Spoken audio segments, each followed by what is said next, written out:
होली के उत्सव में जो विपत्ति आन पड़ी उससे मुक्ति हुई। धन्य है कान्हा। हाँ हाँ, सत्य कहते हो तुम। वो रंगराज ने कोई कमी नहीं छोड़ी थी हमें कष्ट पहुंचाने की।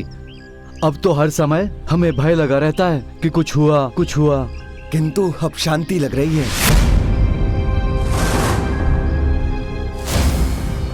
अरे बलराम, आओ आओ। कैसे भय से ग्रस्त हो रहा है, समझाओ इसे। अरे भयभीत होने की कोई बात नहीं है संधू। आप लोग घर पधारो, आपको होली का मिष्ठान खिलाते हैं। अरे आपके पीछे वो क्या है? अकस्मात ये काला धुआं कहां से आ रहा है? श्वास लेना तक कठिन हो रहा है।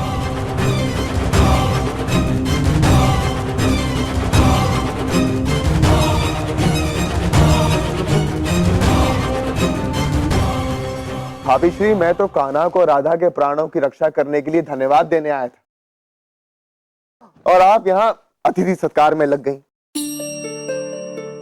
वैसे भाभी श्री, आपने ये जो मिष्ठान यहाँ रखे हैं ना, ये मिष्ठान मुझे बहुत ही प्रिय है। मिष्ठान के लिए आपका मुंह मैं भली भांति जानती हूँ ऋषभान जी, और इसीलिए मैंने खास आपके लिए ये बेसन के लड्डू बनाए हैं। निसंकोच होकर सेवन कीजिए। मैं अभी आपके लिए थोड़ा सा जल लेकर आती हूँ।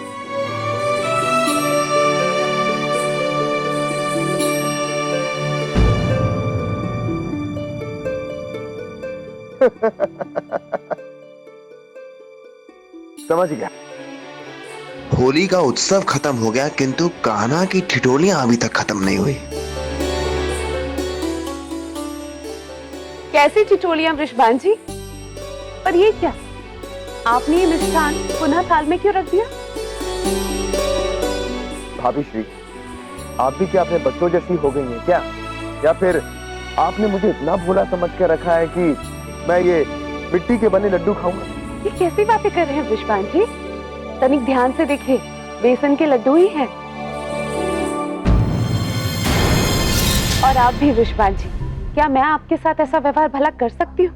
अरे हाँ, किंतु भाभी श्री, अभी तो हाथ में लेते ही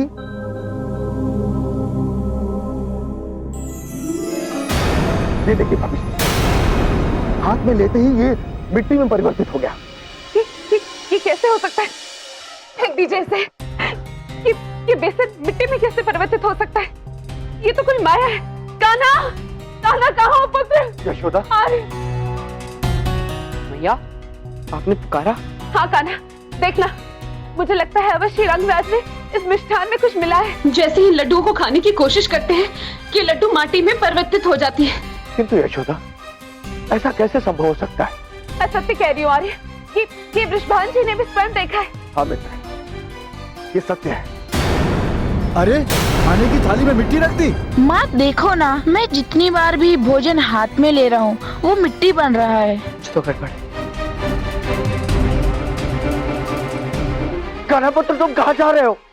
अरे तुम्हारे साथ भी यही हो रहा है? मेरे साथ तो कब से। मैं तो अचरज में पड़ गया था, जैसे कोई जादू टोना कर रहा हो। मैं जैसे मिठाई खाने जाता, वो वैसे ही मिट्टी में परिवर्तित हो जाती। ये कब हुआ तुम्हारे साथ? कहाँ पे थे तुम उस समय? मैं दीना के साथ यमुना तट पर गया था, वहीं बलराम भी मिले थे। वहाँ पे कुछ हुआ था? कुछ याद है आपको? उससे पहले धुआं सा, स्मरण नहीं हो रहा क्या हुआ था।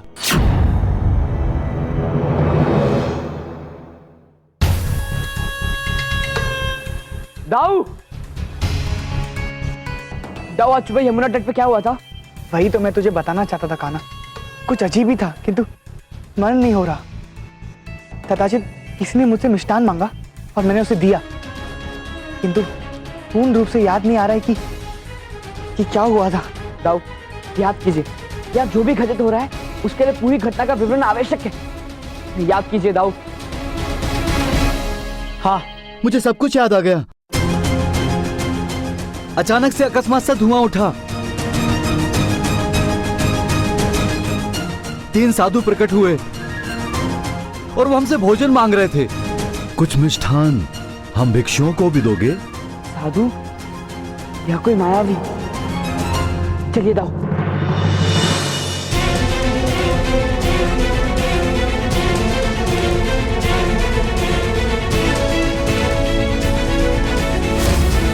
ये देख, उन साधुओं के भिक्षा पत्र। लगता है उन्हें कहीं शीघ्रता से जाना था, इसलिए छुट गए।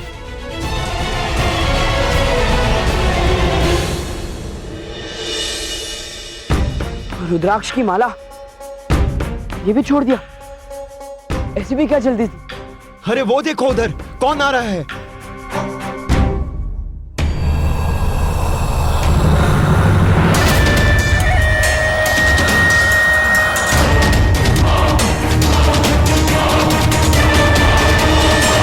नहीं थे वो मायावी भिक्षु, पूरे गांव में उत्पात मचा के जल में छुपे बैठे हैं। अपनी दुष्ट प्रवृत्ति से परावृत नहीं होगे तुम लोग। हमारे गुरु ने तुम लोगों को अभिशाप दिया था, फिर भी विवेक नहीं आया तुम लोगों को। ये क्या कह रहे हैं आप ऋषिवर? अभिशाप किस लिए? तुम लोगों ने हमारे गुरुवर जोगेश्वर जी का अपमान किया है, इसलिए उन्होंने जल समाधि ले ली है। असंभव। वृंदावन वासी भिक्षुओं, साधुओं और सिद्धों का कभी अनादर नहीं करते। अच्छा, बहुत विश्वास करते हो इन लोगों पर?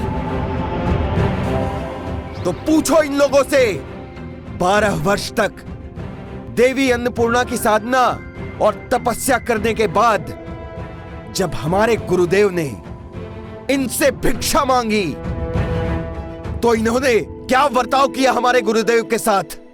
क्रोध ना करें ऋषिवर, विस्तार से बताएं क्या हुआ था।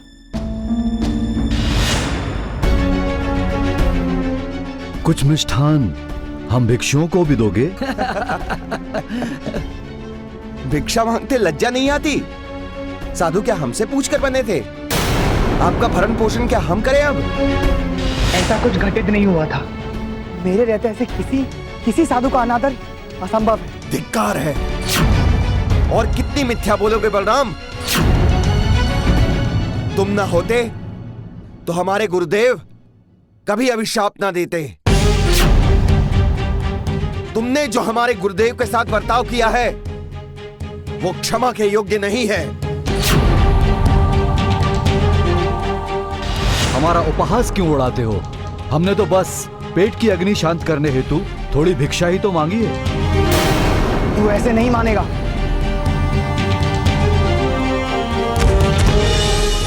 अधर्मी दुष्ट, मिष्टान तो क्या, अन्न का एक दाना भी नहीं देंगे तुझे। इतनी भूख लगी है तो ये मिट्टी खा लो।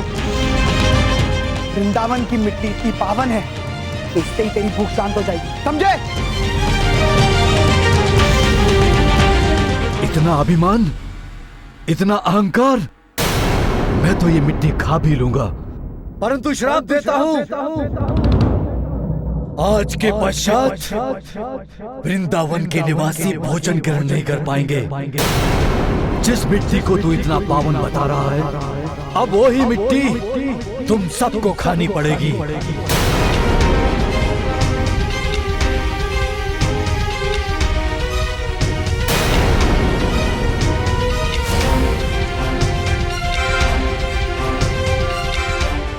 जो भी भोजन तुम सब खाओगे वो भोजन मिट्टी में परिवर्तित हो जाएगा।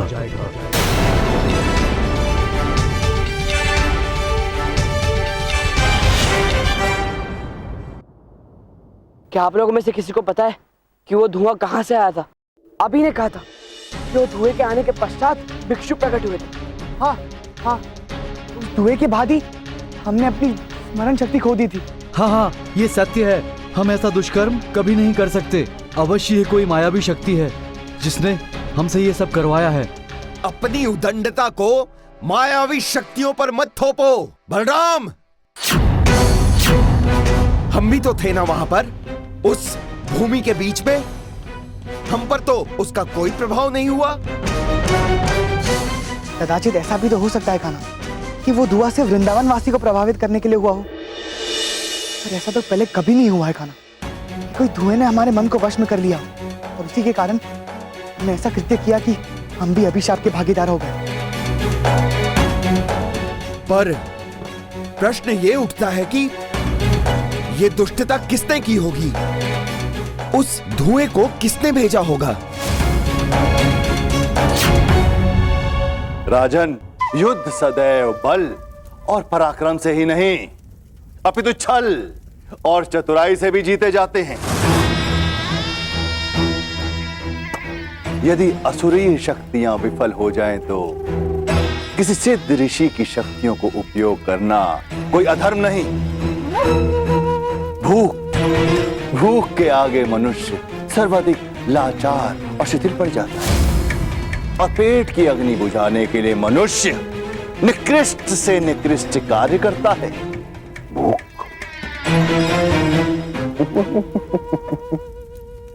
भूख, आपका तात्पर्य है गुरुदेव कि कृष्णा को भूखे वृंदावन वासियों को बचाने के लिए उन्हीं से संघर्ष करना पड़ेगा।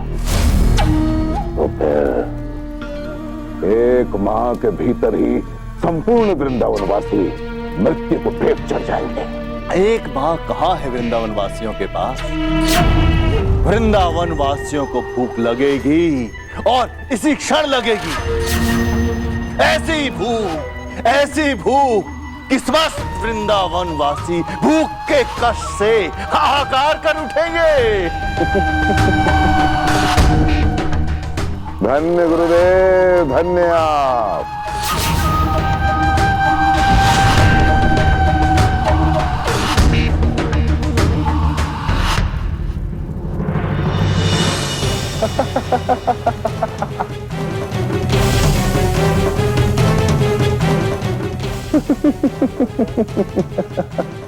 जिसने भी निकृष्ट काम किया है वह अवश्य अधर्मीय होगा, किंतु मेरी आप भिक्षुजन से याचना है, अपनी भूल को सुधारने के लिए हम आपके गुरुवर से क्षमा मांगना चाहते हैं। कृपा कर हमें एक अवसर प्रदान करें। यह संभव नहीं है। अपने अपमान से द्रवित होकर हमारे गुरुदेव ने जल समाधि ले ली है। अब उन्हें जागृत करना अशक्य है। किंतु कोई तो उपाय होगा उन्हें समाधि से जगाने का। भोजन के अभाव में उन्होंने जल समाधि ली है। अब भोजन का प्रभाव ही उन्हें समाधि से जगा सकती है। किंतु वो भोजन कोई साधारण भोजन तो नहीं होगा। उचित अनुमान लगाया तुमने कृष्ण। वो भोजन अमर फल है, देवी अन्नपूर्णा का महाप्रसाद। किंतु ये फल मिलेगा कहाँ? कहीं नहीं। युगों युगों से ऋषि मुनि और तपस्वी इसकी खोज में लगे हुए हैं, परंतु सब व्यर्थ। कहते हैं कि इसके सुगंध मात्र से ही सहस्त्रों लोगों की भूख मिट जाती है। इसके मात्र 1 अंश के सेवन से कोई भी 100 वर्षों तक जीवित रह सकता है। किंतु ये फल कहां मिलता है, ये किसी को ज्ञात नहीं है। ये मात्र कथाओं में ही वर्णित है या वास्तविकता में भी होता है, ये भी किसी को ज्ञात नहीं है।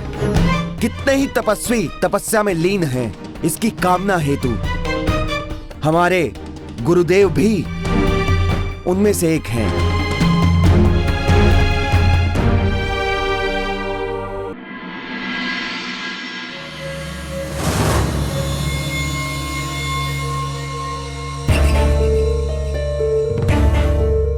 निकालो, मिट्टी खा रहे हो? थोड़ी देर रुक नहीं सकते? निकालो सब। भैया मुझे खाने दो, बहुत भूख लगी है। सुबह से मैंने कुछ नहीं खाया है। मिट्टी खाने की वस्तु नहीं है पुत्र, थोड़ा धैर्य धरो। कृष्ण और दाऊ गए हैं ना, अभी आते ही होंगे। हम सबके लिए भोजन का प्रबंध करके।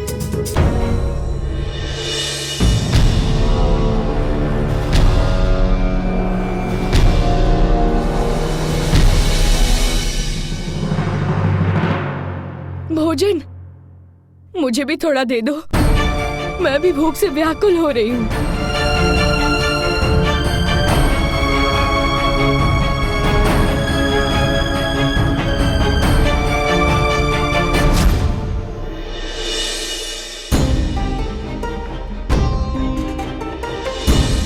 कान्हा, ये अमर फल तो संसार के किसी भी कोने में हो सकता है, तो हम इसे खोजेंगे कैसे?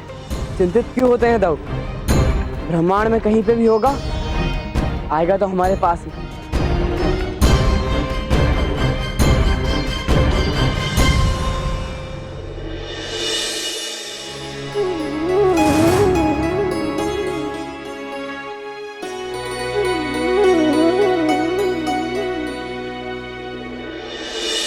किंतु ये बात समझ में नहीं आई, कौन ऐसा अधर्मी है जिसने हमसे ये कार्य करवाया और हमें अभिशाप मिला। मुझे अनुमान है कि तथाचित वो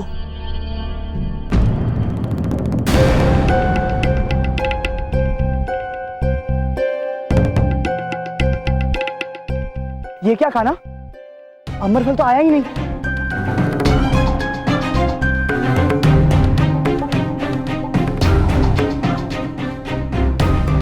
अमरफल का दर्शन करो, वो कहाँ है दिखाओ।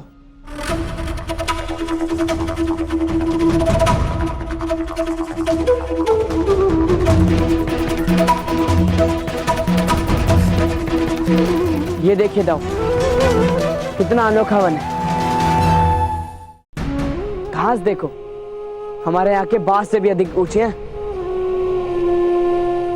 गौएं इन्हें चर भी नहीं सकती, फिर भी भूखी नहीं लगती। सिंह और हिरण एक साथ विचरण कर रहे, कोई किसी को नहीं खा रहा, लेकिन कोई भूखा भी नहीं। मरा ने कहा ना, साधुओं ने क्या कहा था, अमरफल, उसकी सुगंध मात्र सहस्त्र लोगों की भूख शांत कर सकती है। अब शीघ्र चलते हैं। आप? हाँ, मैं भी साथ चलूंगा। ज्ञात या अज्ञात, ये भूल तो मुझसे ही हुई है ना, तो मैं ही।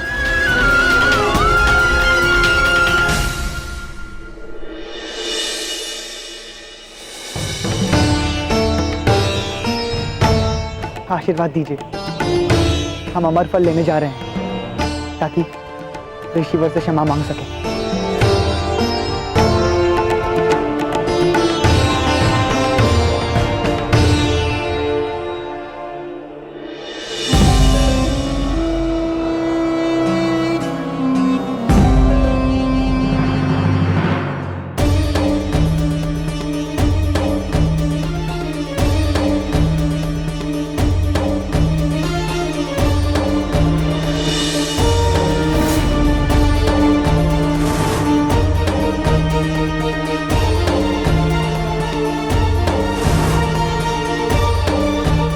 दाऊ, मुझे ऐसा क्यों लग रहा है कि कोई हमें देख रहा है।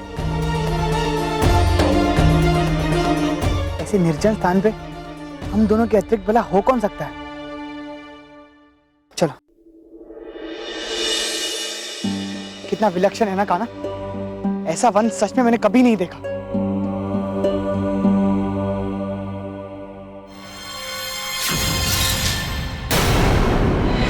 दाऊ!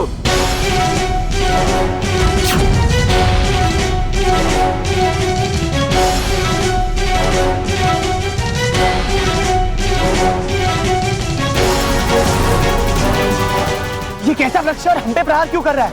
ये वृक्ष नहीं है, ये कुछ और ही है, और ये हम पे किसी के आदेश से प्रहार कर रहा है।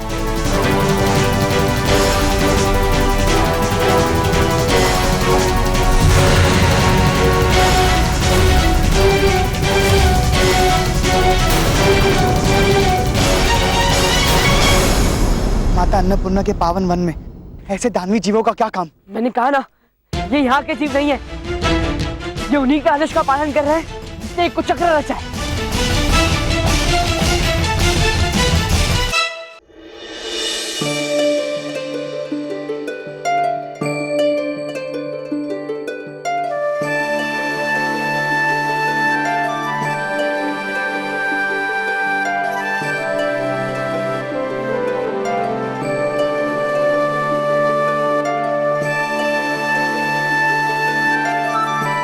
जाओ, वो देखिए, अमरफल का वृक्ष, कितना अद्भुत दृश्य है ना। पंछी, जीव, जंतु सब उस फल की सुगंध से अपनी भूख मिटा रहे हैं।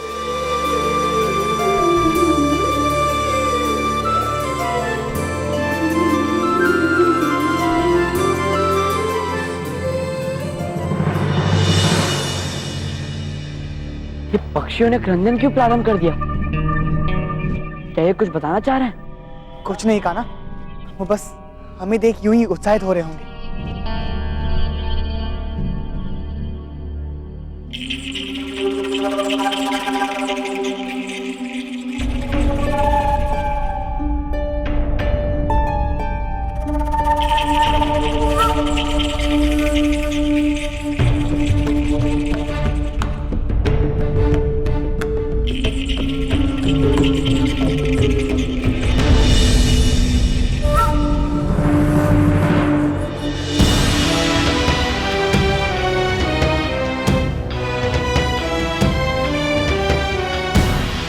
धुआं कैसा?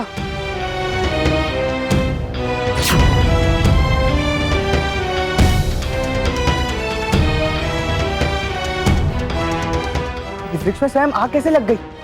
कहीं उस श्राप के कारण तो नहीं? ऐसे ऐसे तो हम अमर फल कभी स्पर्श नहीं कर पाएंगे।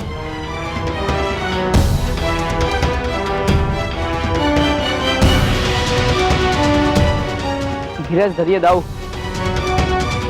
ना ही अमर फल नष्ट हुआ है और ना ही वृक्ष पर आग लगी।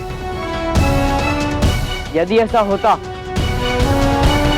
तो पशु और पंछी पुनः वापस यहाँ नहीं आते।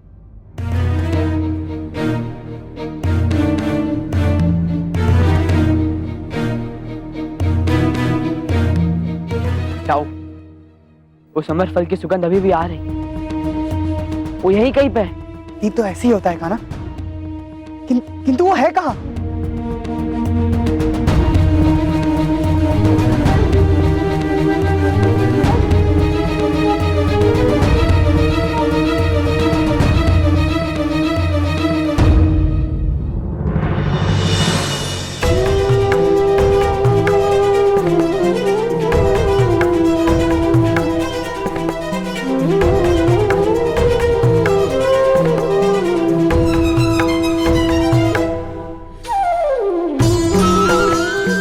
समझ में आया था? ये वृक्ष नहीं, अमर फल के बीज हैं। हमें इसे बोना पड़ेगा और फिर इसी से फल आएंगे।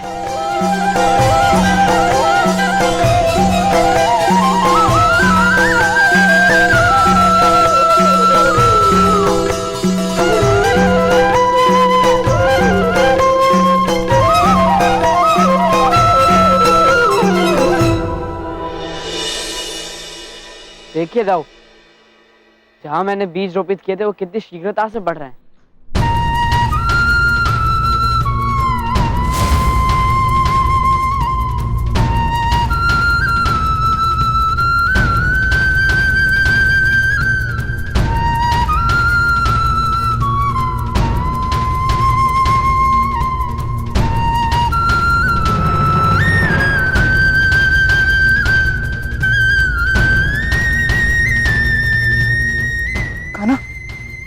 ये अमर फल की ऊर्जा का प्रभाव है।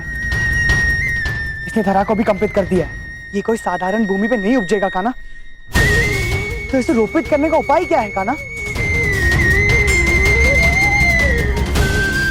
उपाय तो अब बस इनकी माता ही बता सकती है दाऊ, जिनसे ये उपजे हैं।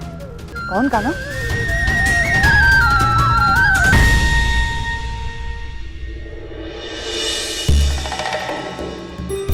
प्रभु के चरणों में पृथ्वी का प्रणाम स्वीकार हो। आदेश कीजिए प्रभु, किस प्रयोजन से बुलाया है मुझे?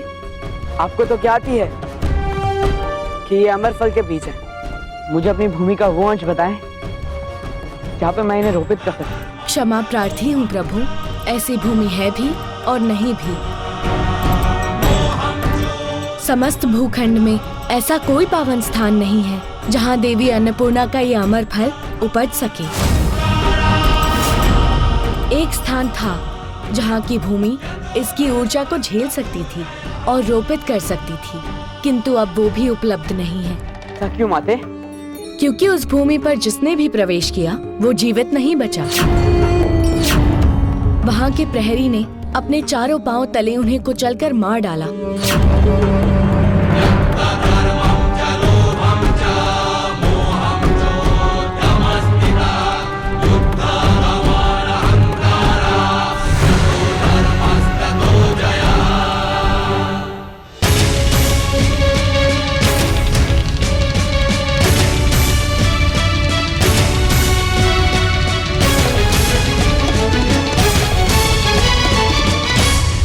काना, वो देखो।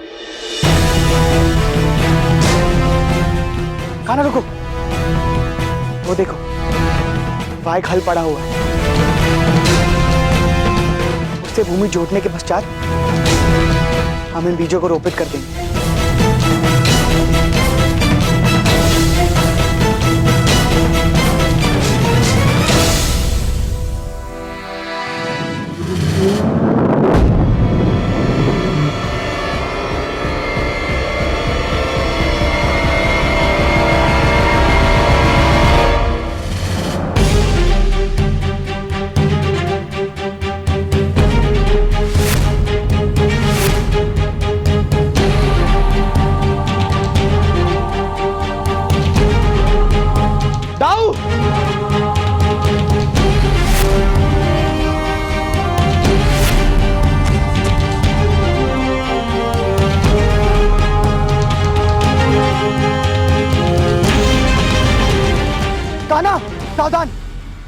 वो अपने पैरों से बीजों को नष्ट ना करने पाए।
धन्य भाग मेरे प्रभु जो आपके दर्शन हुए।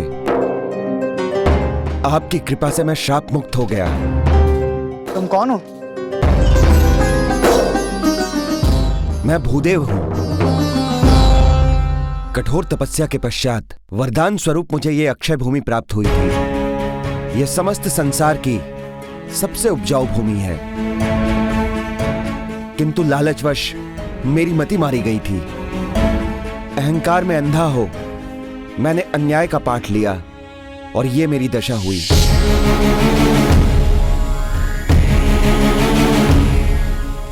अरे बैल को अभी भोजन कराने की क्या आवश्यकता थी? अभी तो उसने योजन भर भी नहीं जोता। व्यर्थ समय ना गवाओ मूर्खो, शीघ्र भूमि को जोतो। स्वामी, बैल को प्यास लगी थी, सुबह से हल जोत रहे हैं और भूखे भी हैं।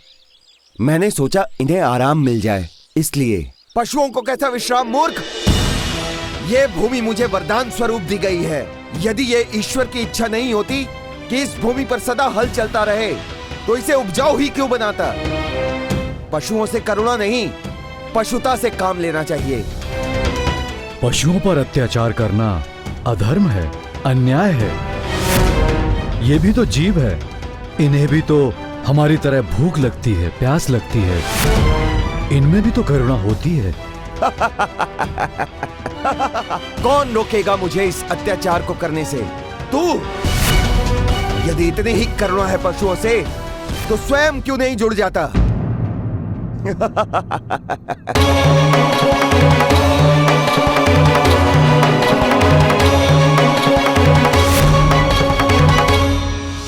मैं अहंकार में इतना अंधा हो गया था कि यह भी ना देख सका कि वो और कोई नहीं, साक्षात ब्रह्मदेव थे जिन्होंने मुझे वरदान दिया था।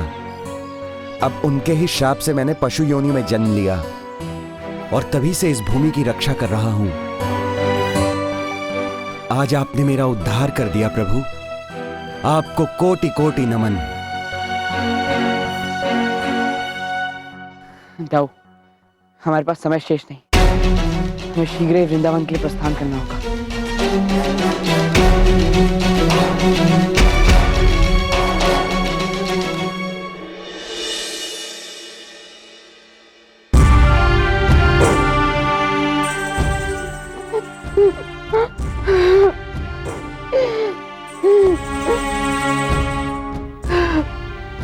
यशोदा,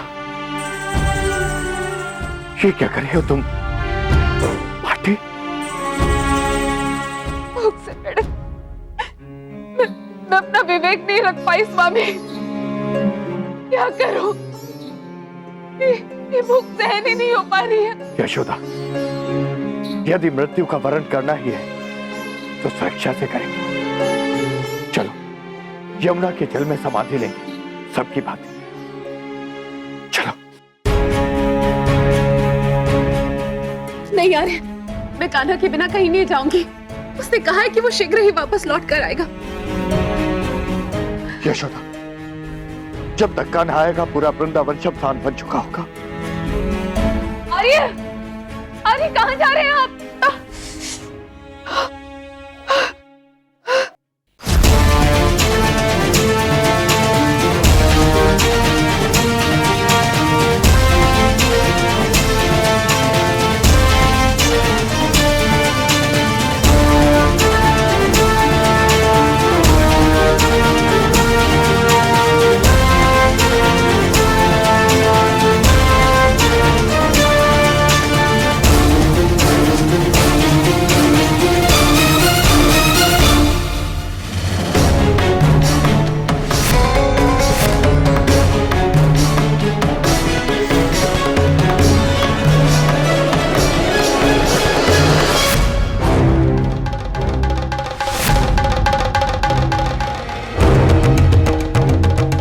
धन्य गुरुदेव, धन्य धन्य धन्य आप।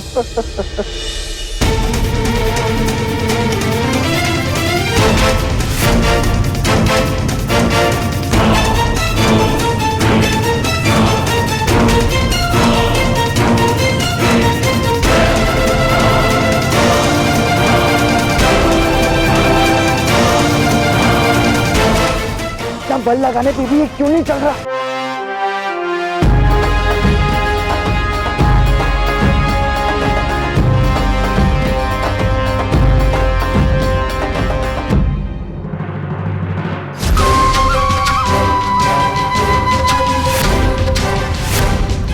गुरुदेव कुछ कीजिए।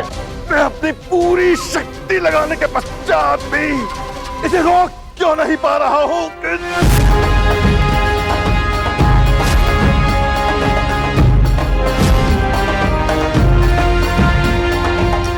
कृष्णा, कृष्णा! अद्भुत। अभी तो ये हल हिलने का नाम भी नहीं ले रहा था और अभी देखो कितनी सहजता से भूमि के गर्भ में चल रहा है।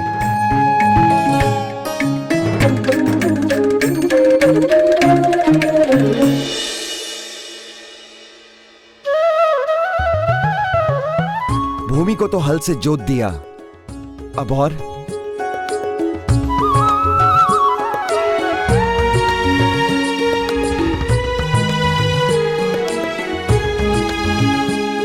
प्रभु की माया धन्य है।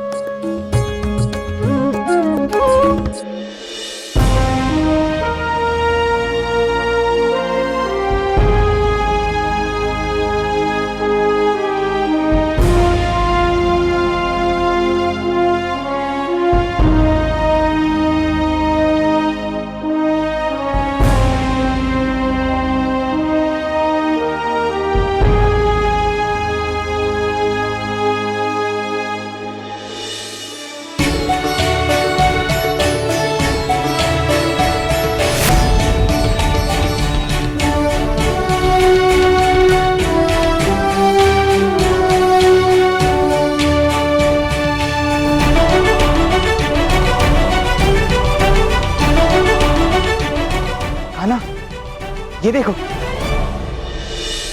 क्या हुआ गुरुदेव? आप इतने उत्तेजित ना हो। मैं उस कृष्णा को विजयी नहीं होने दूंगा। वो कृष्णा मुझे परास्त नहीं कर सकता। ये मेरी विद्याओं, मेरी शक्ति का परीक्षण है। नहीं, कदापि नहीं।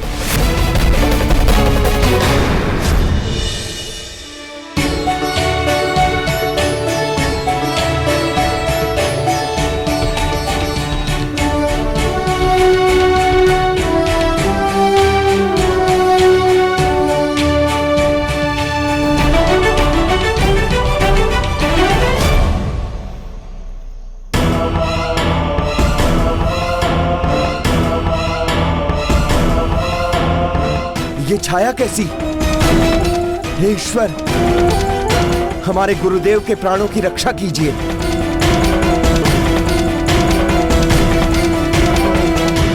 गुरुदेव, उठिए गुरुदेव। गुरुवर को पता नहीं, अकस्मात ही जल में से एक छाया की उत्पत्ति हुई। ऐसा प्रतीत हुआ मानो उसने गुरुदेव के संपूर्ण शरीर को ग्रस लिया हो। लगता है कोई मृत्यु का दूत था जो हमारे गुरुवर योगेश्वर जी के प्राण हरने आया था। कदाचित उनका अनुमान सही था। इस सब के पीछे काली मायावी शक्तियां ही कार्यरत है।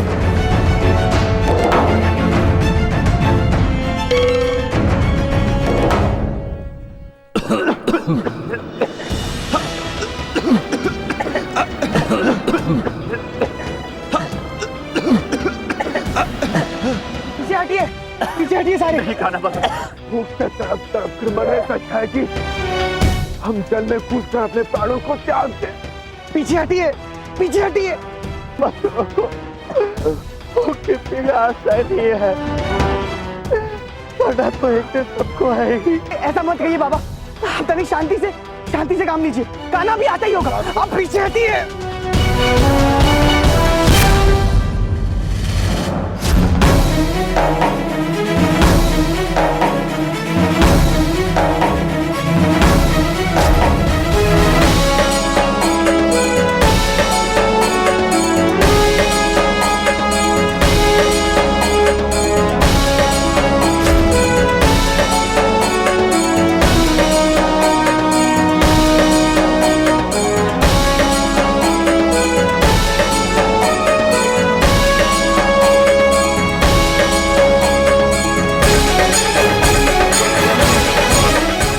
गुरुदेव।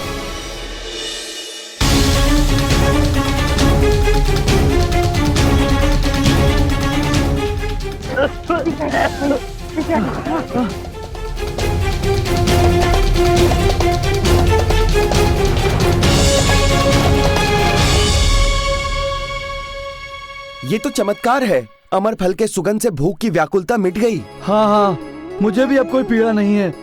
मेरी भी भूख खत्म हो गई है।